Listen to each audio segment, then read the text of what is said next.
YouTube? This is Edward Tyndall bringing you another Epic Grandpa series. One of his stories of how he fought the bull and grabbed him by the horns. And this is a true story. Everything you're going to hear from my grandpa is true. And you are on, Pop. We had a ranch out on Cook and Brown Road off of 31 north of Fort Myers going towards Arcadia. And one day we was eating dinner and I decided to go down to a back pasture. We had about 25 head of cows down there and two big old Brahma bulls that I'd bought from Sugar Land over in Clewiston. They probably weighed about 1,400 pounds apiece. So after dinner, I told Wilson, I said, let's get the horses up and me and you and Diana go down there, which was my daughter, and she wasn't about 8 years old then. And I said, we'll go down there and pen them cows and move them up, take a trailer down there and move them back up here to another pasture. So after we got the horses all up and loaded, we went down there to that back pasture and we got out there and we gathered the cows and drove them to the cow pens, and the bulls, all of them went together. And when we got to the cow pens, one of the bulls come back out of the gate. He wasn't standing, and he run to my, and I tried to cut him off, and he tried to hook me. So I said, let him go, and we'll put the dogs on him after a while, and them dogs make him come back. Well, the other bull, he jumped over the cow pens and he got out. So we had just the cows in there. So we took and loaded the cows up and hauled all of them off. All but two or three, left two or three in there so them bulls would go back in there with them. And that one bull, he run off down there and went across a ditch and a dike and got up on a dike and went down the dike about 200 or 300 yards. And I got the dogs and Diane, we rode over there and got up on the bank, and I seen the bull laying down there on the bank, and me and Diane was sitting there, and all of a sudden I looked back and that bull was coming, running wide open towards us. And I said, run, baby, run. I was getting her, and I held my horse back so that she could get away. And that bull was gaining on me, and I run down that top of that dike, and I decided he was about to catch my horse, and I turned him off in my horse in the ditch and was going across that ditch, and the bull was so close he hit my horse in the rear end and turned the horse upside down with me on him. And when I come to over there, the bull was hooking that horse right in the belly and hooking him back over me and had me under about 12 inches of water. And finally I got my head out, and every time that bull he'd hit that horse in the belly and knock that horse back up over me, and I'd get out from under him, and I was holding a hold of his mane and the saddle to hold him down on top of me to keep that bull from killing me.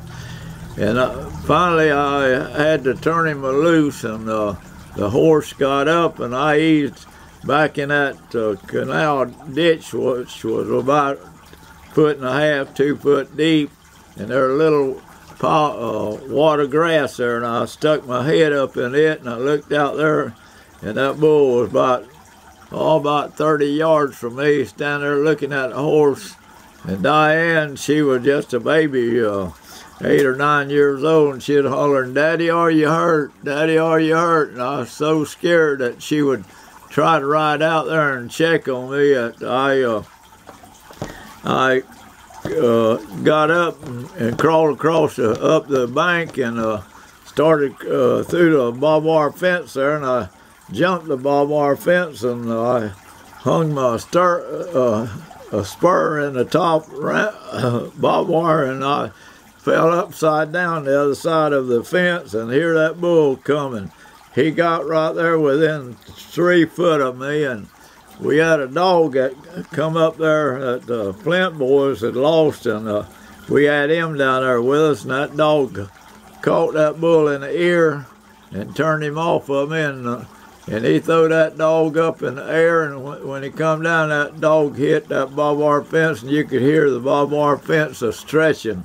And Wilson hollered, "Oh my God, he's killed my dog, he's killed my dog." And I said, "No, he saved my life." And that bull run on back down away from us then, and I put the dogs on him, and he fought them dogs for half an hour, and I said, "We'll just leave him," and we went on and pinned them cows, and I thought I was all right, and I got home and took me a bath and got me something hot to drink, and I laid down and I went to sleep, and next morning when I woke up, it was just like having a stroke. I couldn't move my left arm or my left leg, and they took me to the hospital and checked me out, and they couldn't find nothing wrong with me, but I couldn't walk and I couldn't move my left arm, and I stayed in the hospital for about 3 weeks. I'm trying to find out what was wrong with me.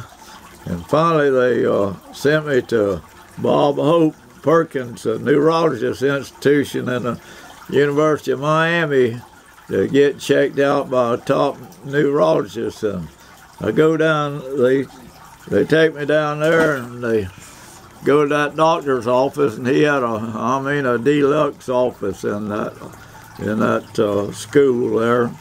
And he had me down on the floor putting blocks together like a kid and pushing cars around. And finally I told him, I said, "Doc, I ain't crazy. I'm just hurting, and I need some stronger pills than what they've given me." And he said, "What kind of pills are you taking?" I said, "Just the strongest they can get." And he said, "You got any with you?" And I said, "Yeah, I got 2 bottles of them in my pocket." And I was popping them pills like they was candy, and I handed them to him. He said, "You're hooked on that prescription medicine." Said, "If you can get off of it, you better get off of it." And I handed him both bottles, and he dumped them out in his trash can. And he wanted me to go in the hospital and cut on my head and see if he could find anything wrong, but I wouldn't let him. I said, "If I got a blood clot or something like that, you can do it, but just experiment on me, you're not going to experiment on me." So I went back to the Fort Myers, and my wife, she drove me back, and the next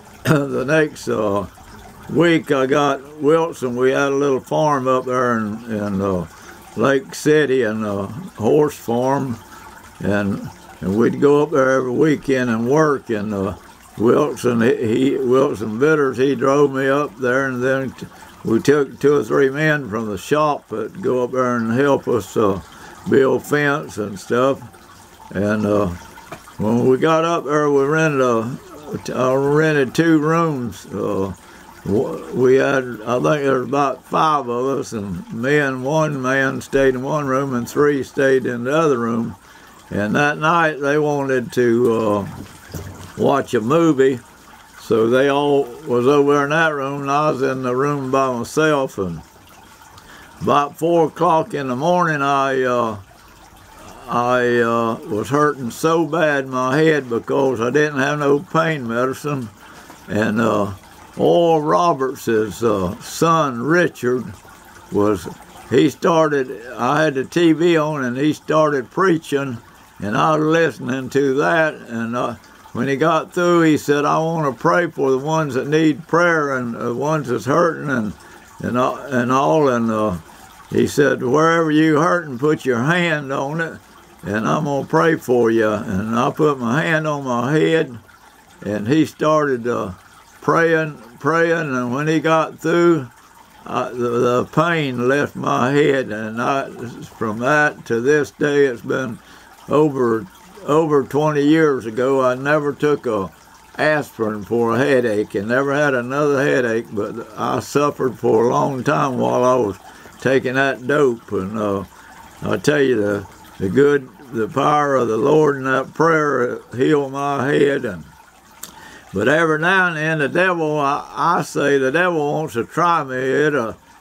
I'll get just a little pain in my head, and I said, Lord, take that pain away from me, and automatically it leaves me. So I know the good Lord's looking out after me. I'm 85 years old now, and He's kept me here on this earth for some reason. And what I'm telling you is God's truth about the prayer and about me. Never took an aspirin or anything for pain after that, and it's been a blessing. And I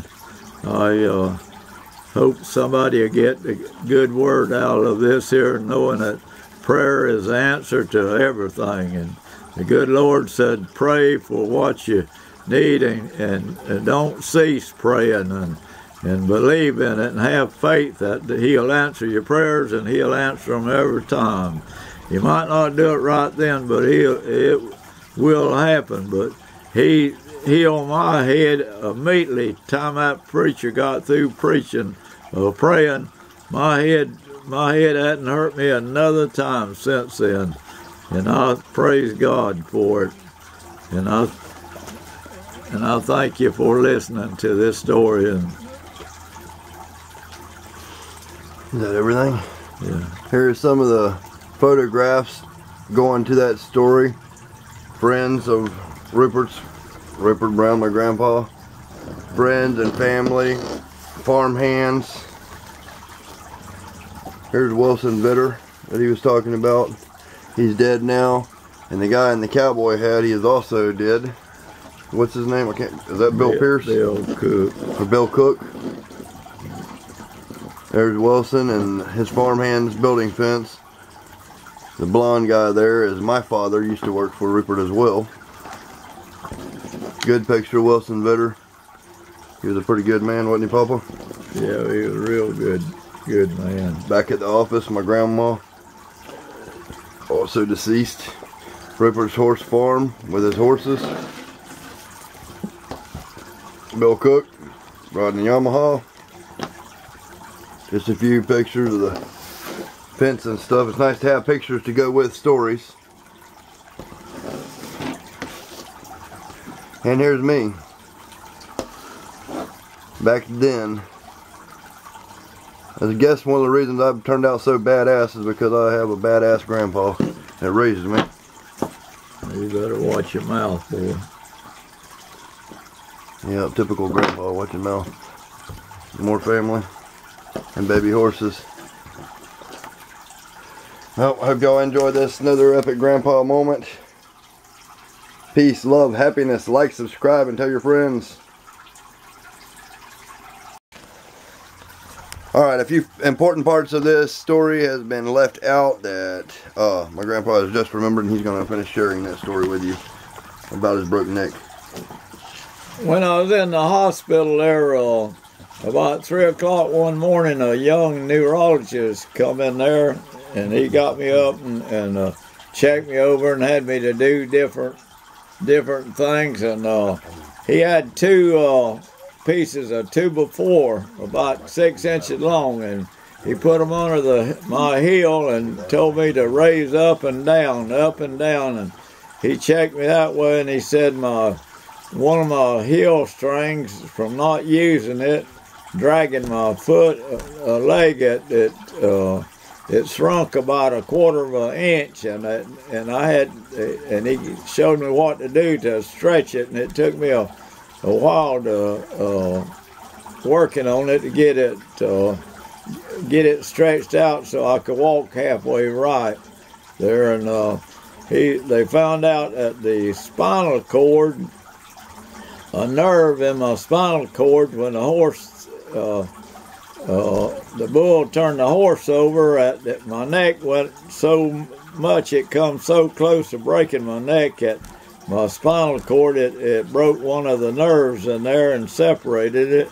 And that's what paralyzed me on the left side, and the right hand side of my head was, brain was, it worked both places. And he said it'd take 7, 8, maybe 10 years for that nerve to grow back, but it would grow back eventually. And it took it about, I'd say, close to 10 years. And I done exercise every day to get my heel and stuff working it. I started running a loader, and I'd climb up and down a ladder on that loader about 25 times a day, and that was really giving me moving my leg back, my foot back and forth, so my the nerve and stuff in my leg would stretch out again. So, and finally I got to where I could walk and use my arm and everything. And then I still had that pain in my head, and that's when they carried me to the neurologist down in Miami and checked me out. And that's about it. Until next time, people.